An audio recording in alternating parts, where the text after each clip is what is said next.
అసలు డబ్బే లేదు, ఏం చేసినా ఎంత కష్టపడినా రూపాయి కూడా మిగిల్చుకోలేకపోతున్నాము, లక్ష్మీ కటాక్షం అస్సలు ఉండట్లేదు అనే వాళ్ళందరికీ చెప్తున్నా. ఇది మార్గశిర మాసం, అంటే రేపటి నుంచే మార్గశిర మాసం మొదలవుతుంది.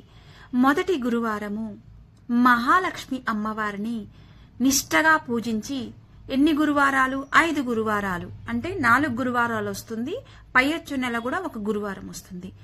ఆ 5 గురువారాలు ఎవరైతే సంపూర్ణంగా మార్గశిర లక్ష్మి అమ్మవారిని, మహాలక్ష్మి అమ్మవారిని పూజిస్తారో వాళ్ళింట్లో అష్టైశ్వర్యాలు ఉంటాయి, అమ్మవారి అనుగ్రహ బలం ఉంటుంది. చేసి చూడండి.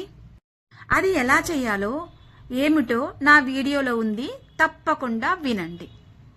మన మనసుని, బుద్ధిని కుశలతగా పెట్టుకొని మహాలక్ష్మి అమ్మవారిని నీవే శరణాగతి అని చెప్పి చేయండి.